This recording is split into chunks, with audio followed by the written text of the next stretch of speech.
Hello, Sid here. Welcome to the Drunken Ork.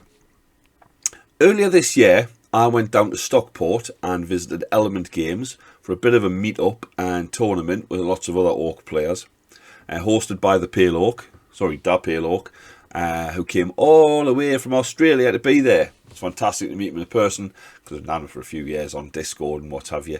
And yeah, fun times had by all. Now, whilst I was there, I wasn't going to go to the shop because, you know, I've got plenty of stuff to crack on with, and as I always have and always will and always intend to be having to. So I wasn't going to go in. But obviously, when I was there, the moment overtakes you, and I did. I bought some stuff. Now, what I bought was this set. Now, why did I buy this set? I don't play Age of Sigmar. What am I going to do with Mangler Squigs? Well, I mean, look at them. They're great, aren't they? I really, really wanted to do something with them. I didn't know at the time exactly what I was going to do with them. I'd thought about possibly using them to pull a vehicle, maybe a kill rig, because I've got a kill rig and I've took the Trampler Squig out and used them on something else, so I need something to pull it. I thought maybe it's a little team of Mangler Squigs. They're quite large, might be quite good.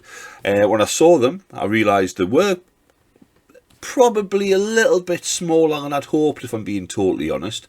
They were more comparable in size to a Squigasaur.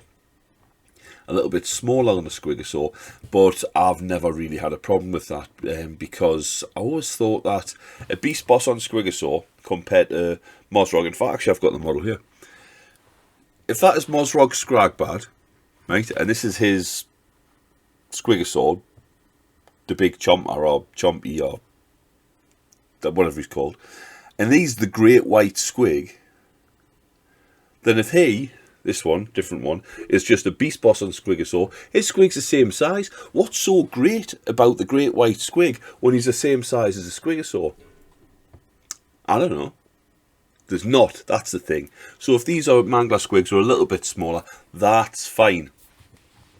So, I tell you what, I was just going to whitter on about how I actually built them. Let's do that by having a look at some of the steps I did when I did actually build my 2 new Beastbosses on Squigasaurs.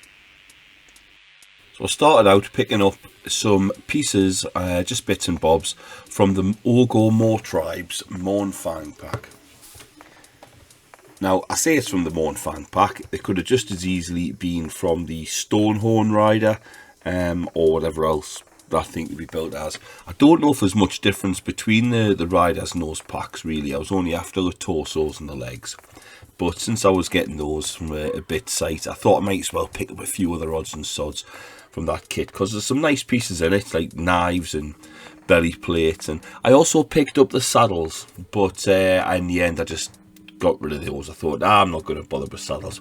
I just think the saddles on the Ork cavalry look a little bit like armchairs, like strapped to the back of a horse or something. So, well, not even a horse with the Orks. It looks like a lot smaller. It's like if you got a big dog and tied like an armchair to it, and then you just sat in the chair above the dog, not on it. You're above it. You're on a chair that's on it, but you're above the actual animal. Anyway, no, I didn't like that. So I done away with the saddles. I bought them. I just didn't use them. Did buy some, like I say, knives and chains and just equipment. A few really cool bits which I didn't have in stock, like a little human dude trussed up, sort of hanging, you know, from the rope, and what looks suspiciously like a squig leg. Although in the GW art they have painted it not squig colour, whatever colour squigs are. So first of all, I got the Mangler Squig I wanted to start with, which was the lower Mangler Squig, the one with, well, I built him with a horn anyway, in the closed mouth, and I stuck him on a base, and got the ogre torso and legs, and stuck him on the back. So basically, I just drilled a little pin into the Squig, and stuck the ogre torso on top, to get him in position, and then with the legs, I just put a massive blob of sprue goo, instead of normal glue, and then just stuck the legs on, and that sprue goo, when it's set, basically formed a nice strong bond. I did put a little bit of normal glue on as well around about the insides of the feet just to hold it in space, but there were some massive old gaps there because, well, These auger bodies sitting on the Mangler Squigs have a larger amount of man spreading than the augers do when sat in their comfy armchairs on top of their horny cows. But as you can see here, I've kind of filled the crotchal area with some green stuff. It looks a little bit rough because I stuck a skull on it, and the skull had pointy teeth, and it ripped up the green stuff work as it wasn't quite dry. I didn't use the skull in the end, and I had to patch that green stuff up a bit, but really it's mostly getting covered up, so it's not really that much of an issue. What I did think was an issue though is the auger boobs. They are quite boob-like, and not a flattering boob either. I mean, I'm not adverse to a full rounded boob or a manly pectoral, but these were neither. These I don't know, maybe they're just hitting a little too close to home, so I thought I'd make some improvements with green stuff as well, which you can see here. You can also see I have stuck some arms on. Well, the one on the right is the big chopper arm off the knob on a war bike. I've always thought that arm was a bit big for orcs, to be fair. It just looks ungainly on a normal orc torso. Even a knob torso on the bike, it looks too big, so I thought it was ideal for this. And the other arm is just, I think it was just a left hand knob arm with a slugger. But I chopped the hand off the slugger arm, and I chopped the chopper off the right hand arm, but I kept the lower part of the handle and the chain because that looks cool as fuck, so I'm keeping that. And I put a couple of pins in just to take what I was going to add. And you can see on the back where I filled in his bum cheeks and also the gaps at the back. Because these auger torsos, they were quite a funny shape, they're kind of tapered a lot around the shoulders, and I was like, this is a bit weird. So the orc arms, which you can see better to be fair on this photo, weren't exactly what you'd call a good fit. In fact, they don't fit at all. I did pin them on because I just thought I'm going to need to, and there's a blob of sprue goo as well just to hold them in place. Now that stuff does take quite a while to fully dry, but you know, it's not a race. I do stuff like that towards the end of the night and I go to bed, you know what I mean? Done in the morning. So those gaps there did require quite a bit of filling, and because of the fact that the auger torso was quite tapered, I didn't realise at this point that most of the bulk of the auger comes on the actual arm pieces, which have got these huge boulder shoulders. So this fella's got quite a sloping shoulder on him. He's not quite as big and beefy as you would think for an auger body, being an orc. So it kind of fits them being the cunning one as opposed to the brutal one. But this gets filled up quite nicely with green stuff, and I do put shoulder pads on them as well, because as we all know, they hide a multitude of sins. But here, you'll notice probably first, is that I've given him a head, and I've used a head off one of the Ork Waaagh boys, just because it's a nice beefy sort of helmet, and I just like it. It's very good. You can also see he's gained a left hand. That is from the knob fist, where he's sort of shaking his fist like, whoa, I think that might have actually been the entire arm. It might have been the arm and the fist, but I did cut and rotate the fist because I wanted to hold it like that. And as you can see, I've drilled a hole through the fist and put a small length of chain through, and that's going to be how he's controlling the Squigasaur. You might also note that I've covered up the big hole in his belly. Now that's normally an auger sort of belly plate. I did consider putting a gun on it, just, you know, belly cannon on an actual orc, but that's stupid, so I didn't bother. Instead, I done something far more sensible and glued a landmine on there, or a tank buster bomb if you like.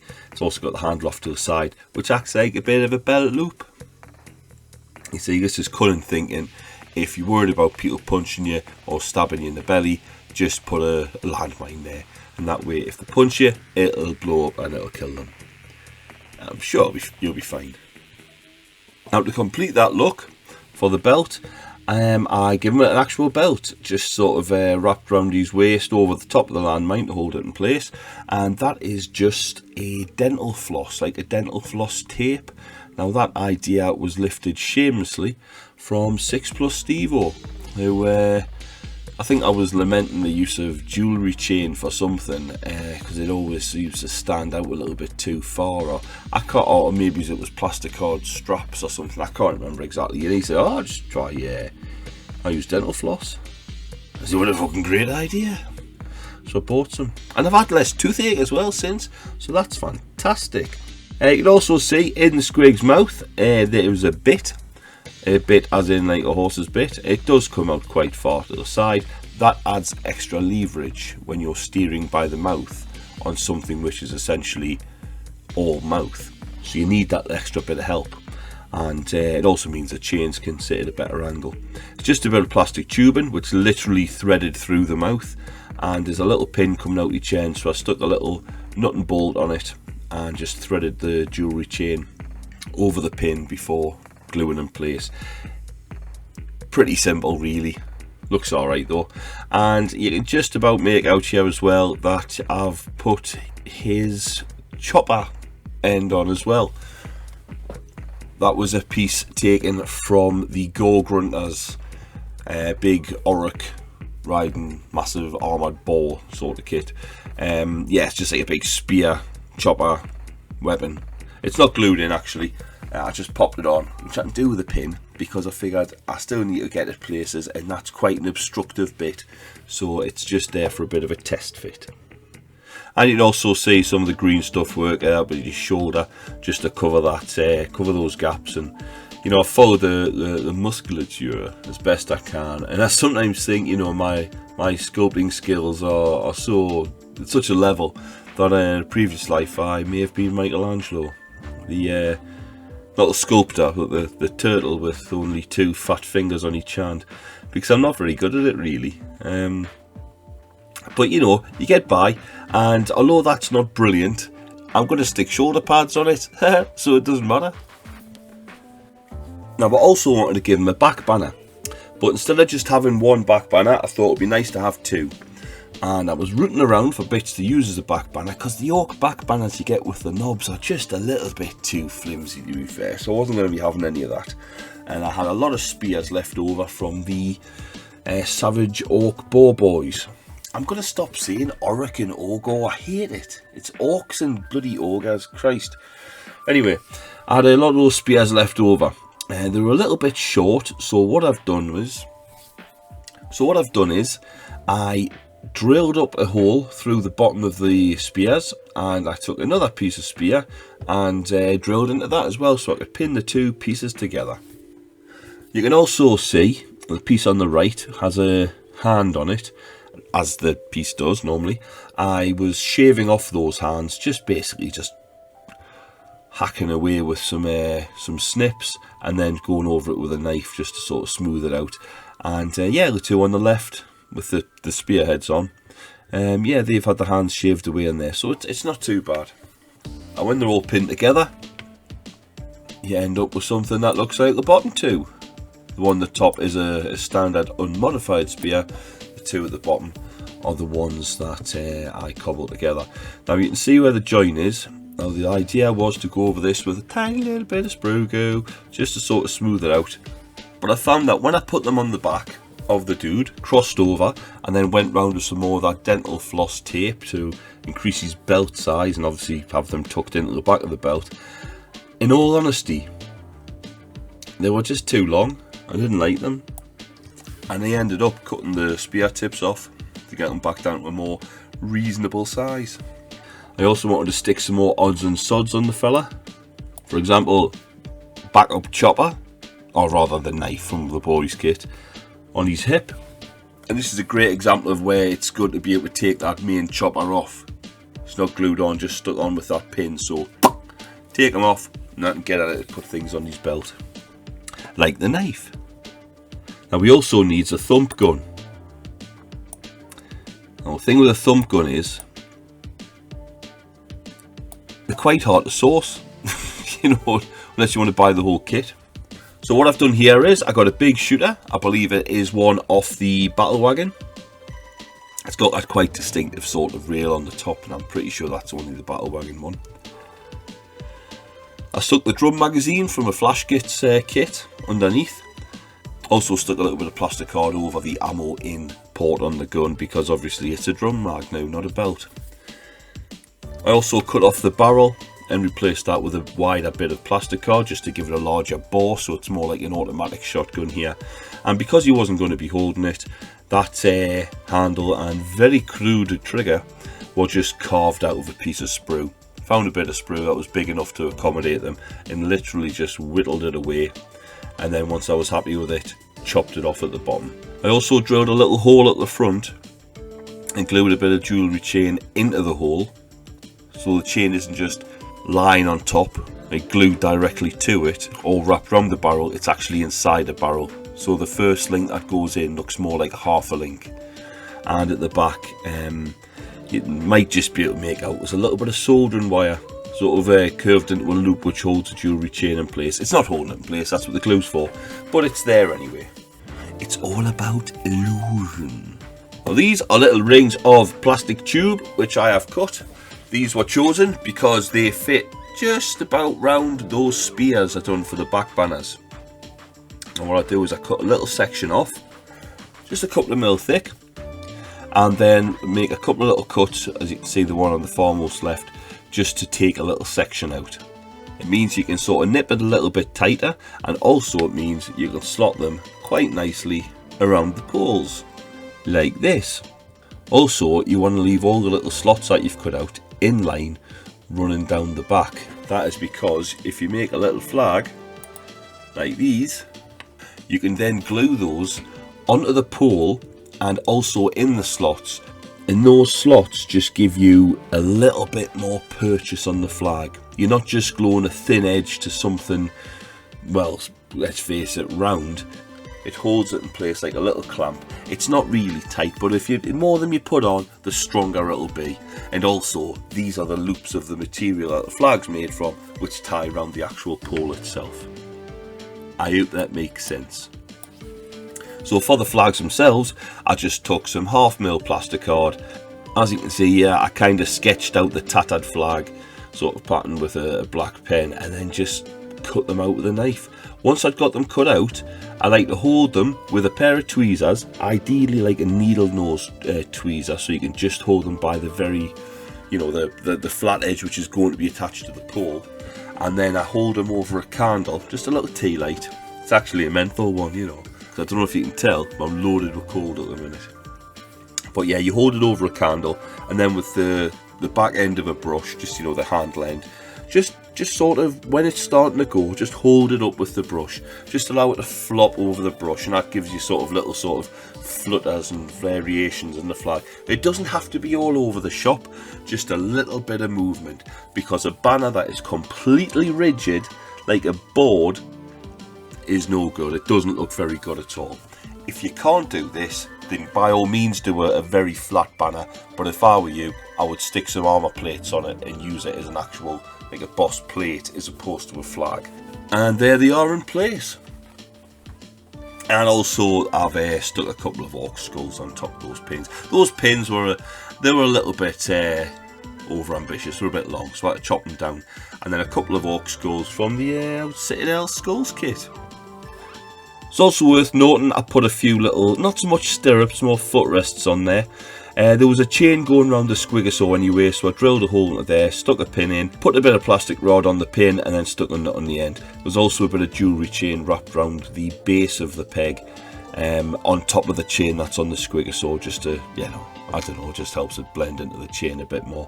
And it's just somewhere for him to rest his feet when he's galloping around. I mean, the poor bugger hasn't got a saddle, you know what I mean? Might as well have some feet rests. Foot rests. Feet rest. Which word do you pluralise? Who knows? Who cares? And there he is, done. You can also see I've popped some shoulder pads on just to cover up them joins a bit. But like I say, I mean, he's all done now. You can't really notice any shonky green stuff work. Although, don't forget, it is of course there. So that's him, my cunning beast boss on Squigasaur. What's that? What does he look like from the back? Well, let's have a look. Well, yes, he looks awesome. You know, you've already seen what he looks like from the back.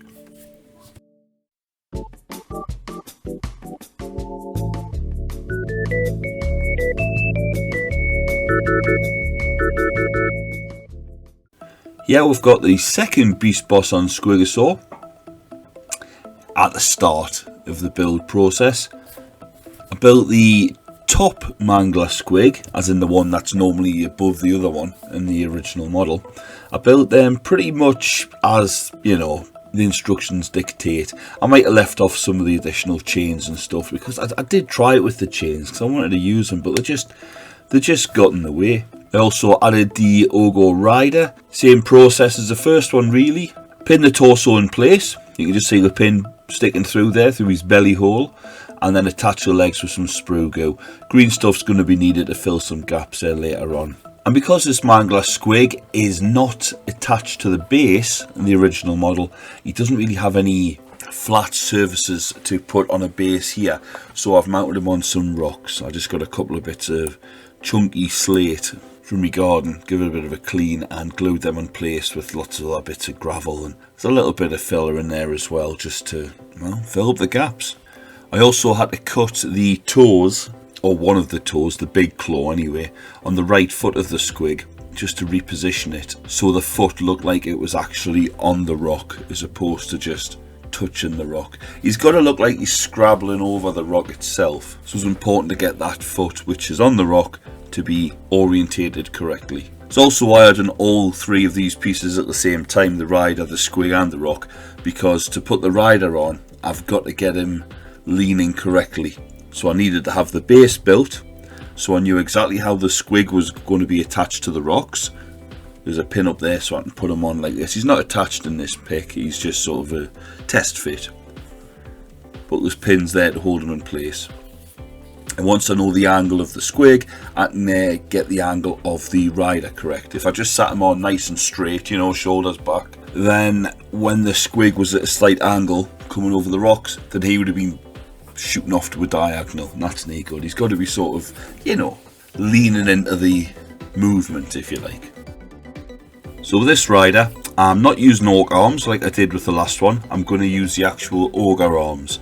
They are just massive. Great big shoulder boulders, you know, breadth of back and all that sort of carry on.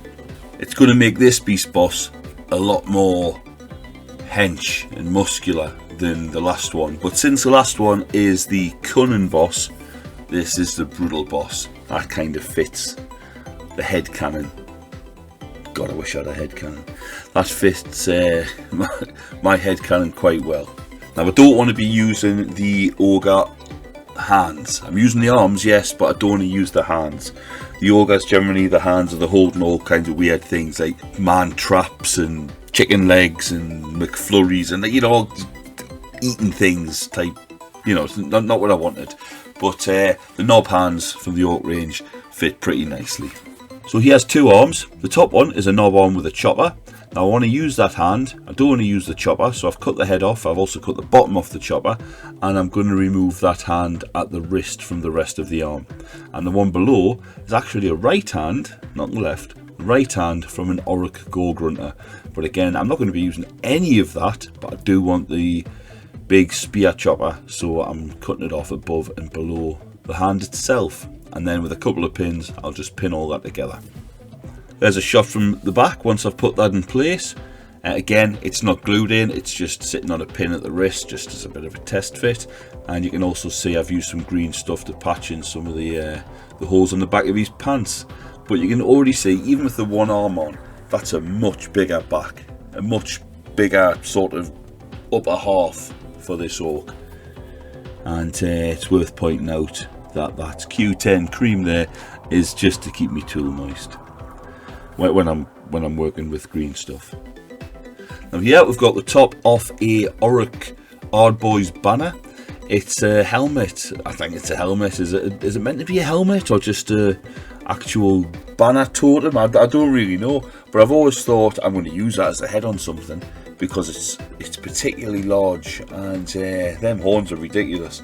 But unfortunately, it wasn't quite the right fit for this model. He hasn't got much of a neck, and a lot of the head would have been sunken into the chest, and the horns are just too big and they're getting in the way. So I thought, no, not today, not for this model. However, the evil sun face beneath, yeah, I'm going to use that. So I get me little bit of wood that I use to protect me cutting mat, and I've blue tacked it onto the corner here, so that little angle underneath the chin of the helmet, I can get me saw and I can just cut the piece into two nice and neatly. So I've got this, the top bit, the helmet if you like. I might end up sticking that in the front of a truck or something like that, but I can now because I've saved the whole thing. Although there's some pretty horrific mould lines that will need cleaning off, but that's for a different project. And yeah, I've stuck the evil sun face onto the beast boss as a belly plate. You can see where the top bit was missing, and it was cut away.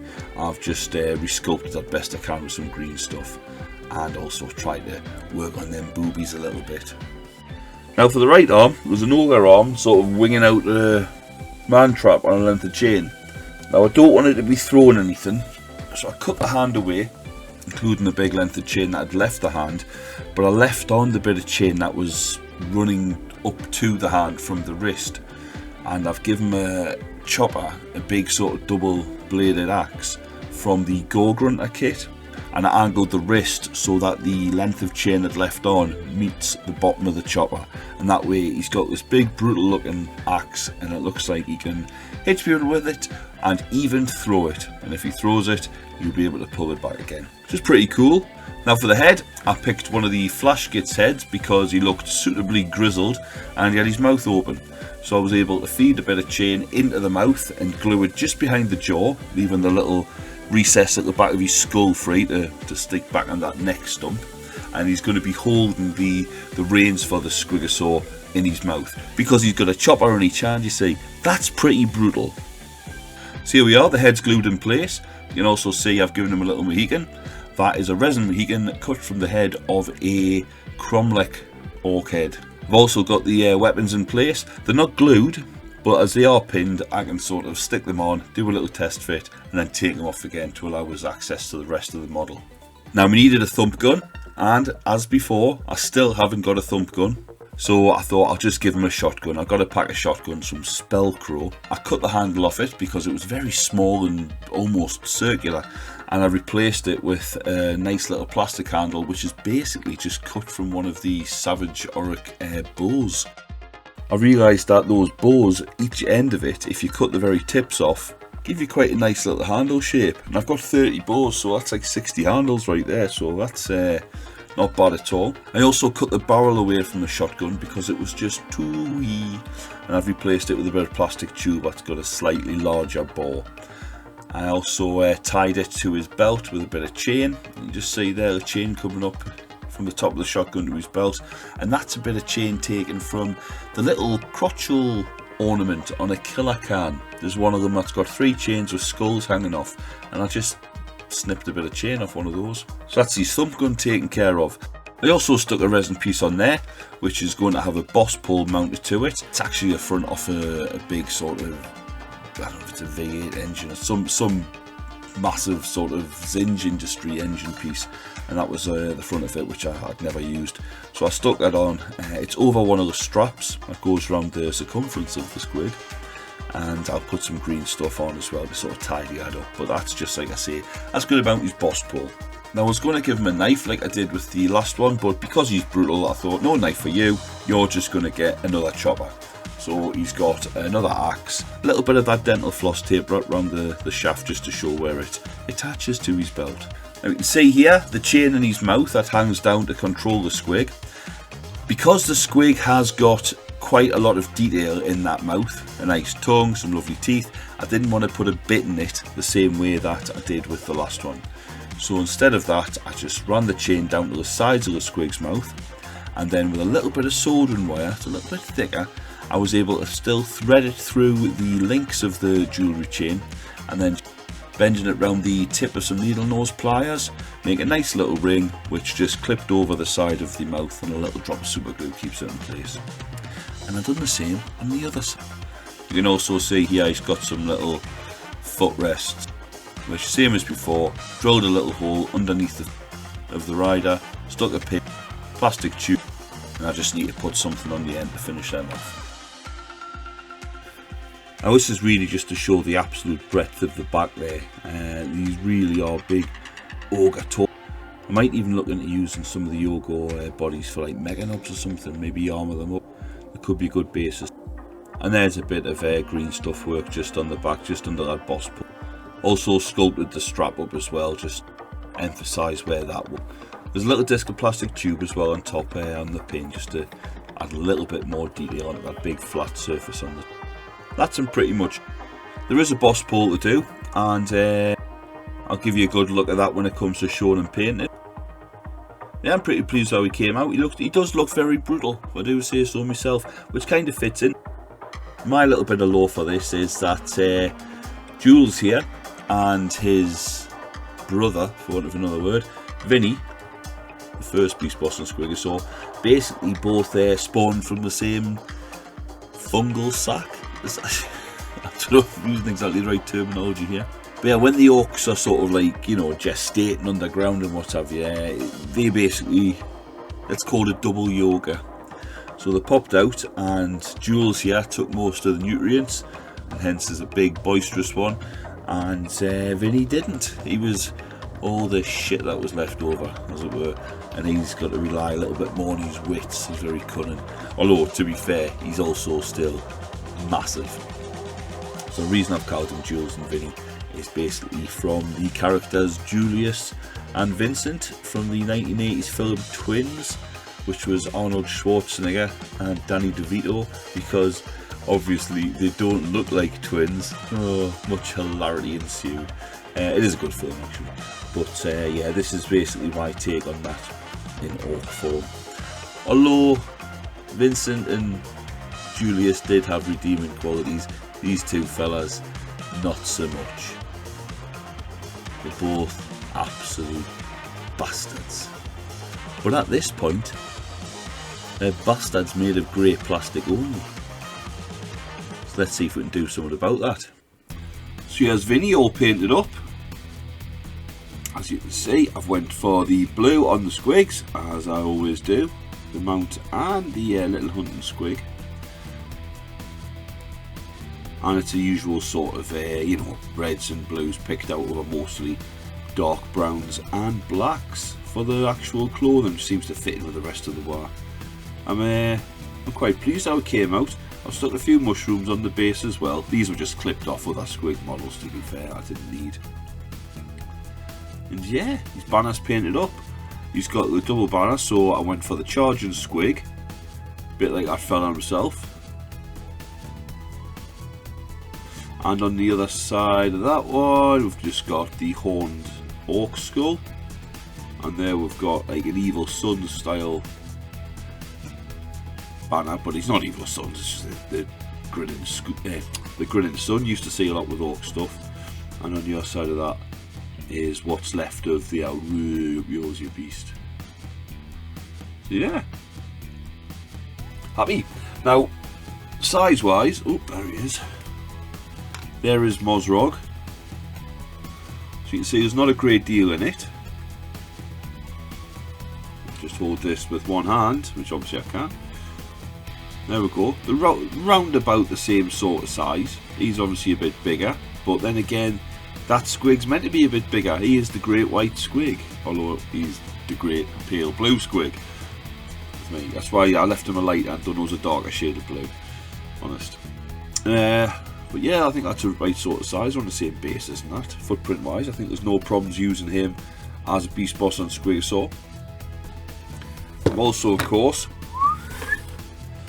painted up Jules. And there is Jules in all his glory. Now you might notice one thing on Jules's base. On the Jules model, actually, let's talk about the base first. Look, there's a little snot. It's like he's been in that little cavey bit, and he's just, oh, there we go.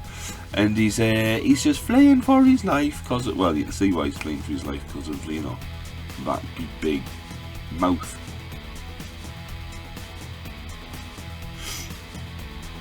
So yeah, on the back, I'll give him because Vinny here is the cunning one, hence the landmine belly armour and the helmet, very cunning. Oh, he can dance as well. Jules is the brutal one because he's fucking huge. Yes, I don't know if I can't remember if I mentioned it earlier, but if you look at the two of them, using the orc arms on Vinny and the ogre arms on Jules is just made Jules just so much bigger, so much broader. He's just like a lump of muscle, and he can obviously control his Squigasaur with the chain in his mouth. Oh, what an orc! But because he's so brutal, his banner has an unfortunate captor strapped to it. On the banner itself, obviously, I've got some orc glyphs. Nice red orc glyph on that side, and some just black and white ones on that side. And the captor was basically pieces out of one of the Sisters of Battle penitent engines, I think they're called. You basically get the pants. Where's my little pointy knife? You get the pants. You get the feet as well, so you get the legs, and it stops at the waist. And these bars that come out have the arms on the end, but there's no torso. So I half-inched a torso I had from I think it was a Baneblade kit or something, along with a head of a guardsman who's shouting in defiance. It looks like he's also screaming in pain. And I put a couple of little shoulder pads on just to hide some ugly joins. There's a little bit of green stuff in there as well. Now he's strapped to the pole by the feet with a little bit of chain around there. You can just make out there. And this little rope, twisted rope. Just get that to focus probably. There we go. That's a noose around his neck. Is actually an airbrush cleaner. A really thin airbrush cleaner that just got too battered and twisted to use as an airbrush cleaner anymore. So I fed it into the skull's mouth, just take it from a Mega Knob kit. Ooh. And have it coming out right on the pole and coming out around his neck. And then there's a little selection of butcher's tools from the the Ogre kit that I got the arms and riders from. Just sort of clipped around the horn, and they're hanging there just so that you can be tortured with later. It's a little bit dark really for my stuff. I did have a Commissar chain on the front of a Grot Mega Tank, and that was probably the brutalest thing I'd done, or the most brutalist, if I want to use proper grammar. But this is certainly, this is up there, but he's brutal. So there you go. You can tell by his shotgun hanging off his belt and all that sort of stuff. Shotguns, brutal weapons. So yeah, and again I'll just put in a comparison. Oh, he's not really bigger, but he's just on a rock, otherwise it'd be like that. But I think bigger mouth, bigger rider, all together, a beast. Yeah, so they are, oh I know him, he's old. He's old, I say. These are my Squigasaurs with Beastboss riders. So that's it. 2 more Beastbosses on Squigasaurs. I mean, that's to go with Mozrog Scragbad, who I used to just run as a Beastboss and Squigasaur, but now I run him as Mozrog Scragbad, although slightly twisted to fit my sort of, Waaagh. These 2 new Beastbosses on Squigasaur, and also, of course, the Beastboss on Cybor, giant Cybor, that I done a month or 2 ago. So altogether, I can now run a list with 4 Beastbosses on Squigasaurs, which is possibly a little bit too many.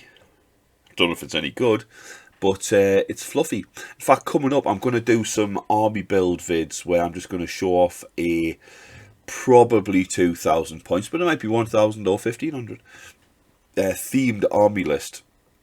And I think one of the first ones is going to have to be a Squig list based around Squigs, because I've got quite a few now. So yeah, that'll be coming soon. But for now, Thanks very much for watching. Don't forget to hit like and subscribe, and I'm going to leave you with a bit of a montage of these two beast bosses that I have just put together. Take care now. Ta-da.